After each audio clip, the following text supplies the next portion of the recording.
Assalamualaikum warahmatullahi wabarakatuh. Perkenalkan, nama saya Sania Aulia Rahma dengan NIM 253141004. Di sini saya akan mereview materi yang telah disampaikan oleh kelompok 8 mata kuliah ilmu kalam yang berjudul Teologi Progresif Muhammad Abduh dalam Perspektif Ilmu Kalam Modern. Yang pertama ada biografi Muhammad Abduh. Muhammad Abduh lahir pada tahun 1859 di Mahalat, Mesir. Ia tumbuh dalam lingkungan pedesaan yang religius, namun sejak muda sudah menunjukkan kecerdasan luar biasa. Pendidikan formalnya dimulai di Universitas Al-Azhar, pusat ilmu Islam di dunia. Di sana Abduh mendalami fikih, tafsir, hadis, filsafat, logika, dan ilmu sosial. Tetapi berbeda dengan banyak ulama zamannya, Abduh tidak puas hanya dengan belajar secara dogmatis. Ia ingin memahami hikmah di balik ajaran Islam secara rasional. Pertemuan dengan Jamaluddin Al-Afghani menjadi momen penting dalam hidupnya. Al-Afghani menanamkan semangat pembebasan umat Islam dari kelatar belakangan dan penolakan terhadap kolonialisme Barat. Dari sini, Abduh mulai berjuang agar Islam tidak hanya dipahami secara tekstual, tetapi juga kontekstual dan aplikatif.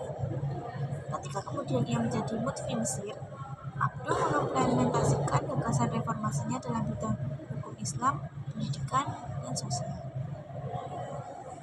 Dalam teologi Islam, Abduh ini adalah contoh nyata ulama yang berusaha menghidupkan kembali fungsi akal sebagai memahami wahyu, mirip dengan semangat Mu'tazilah, namun tetap moderat dan etis.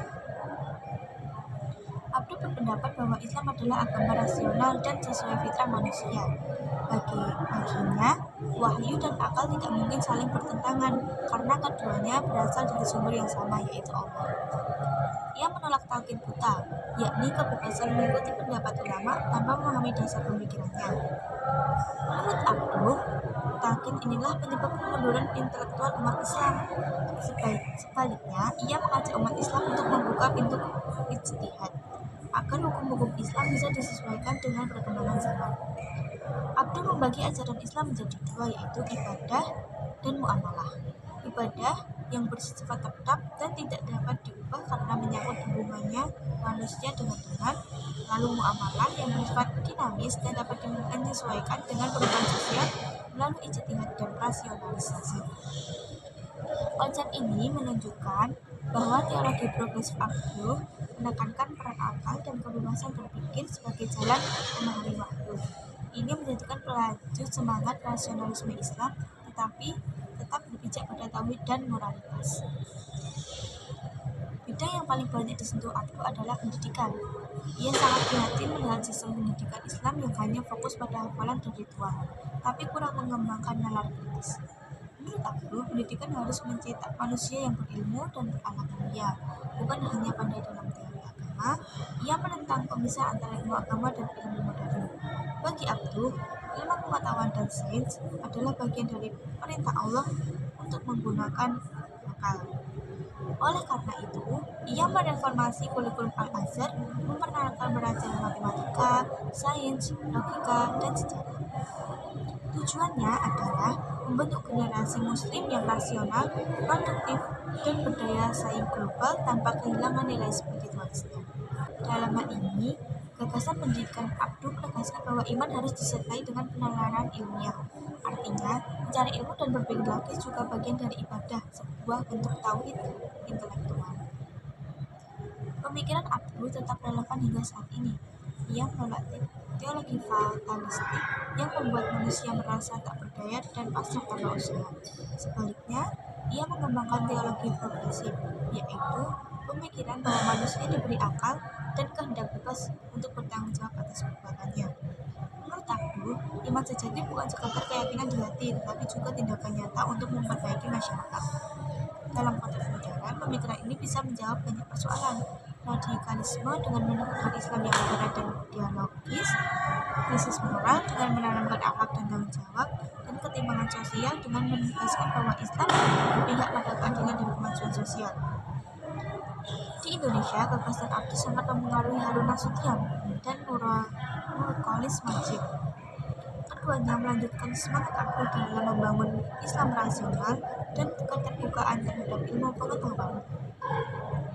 Artinya, kontekstualis ini menunjukkan bahwa kalam modern tidak berhenti pada debat mental fisik, tetapi menjadi alat transformasi sosial dan moral. Dari sosok Abdul, kita dapat belajar menjadi religius bukan berarti menolak modernitas. Sebaliknya, Abdul mengajarkan bahwa iman yang sejati harus sejalan dengan akal, etika, dan kemajuan. Teologi progresif Abdul bukan hanya berbicara tentang konsep Tuhan, tetapi juga tentang bagaimana manusia menjalankan nilai-nilai ketuhanan dalam kehidupan sosial.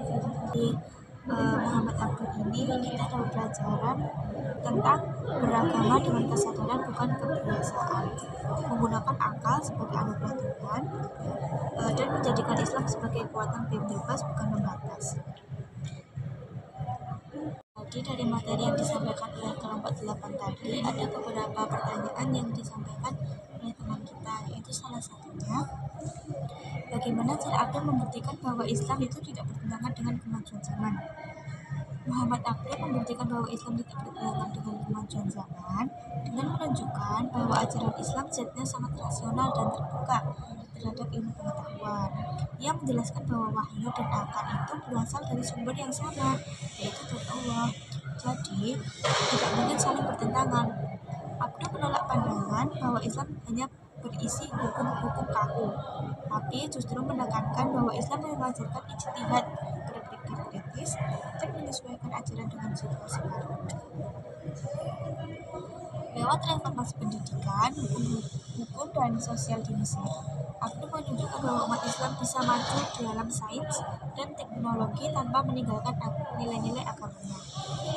Pertanyaan yang kedua yaitu, dalam hal pendidikan, bagaimana pandangan Abdul mengenai pembaruan antar ilmu agama dan ilmu modern dapat diterapkan pada sistem pendidikan saat ini? Ya, jadi menurut Muhammad Abdul, pendidikan Islam harus menyatukan ilmu agama dan ilmu modern, bukan memisahkannya.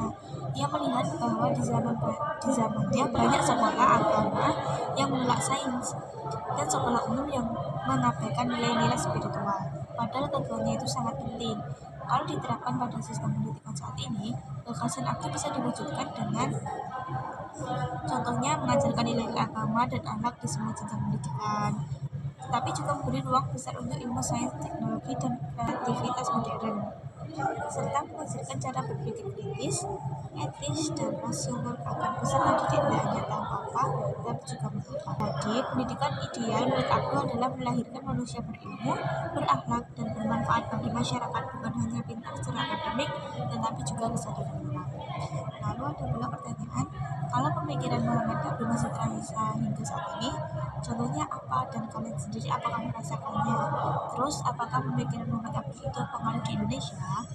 Jawabannya yaitu adalah, pemikiran Muhammad Abdul sangat terasa sampai sekarang, terutama dalam cara umat Islam memahami agama secara rasional dan terbuka. Contohnya, banyak sekali lembaga pendidikan Islam yang sekarang tidak hanya mengajarkan fikih dan tafsir, tetapi juga sains, teknologi, bahkan ekonomi modern.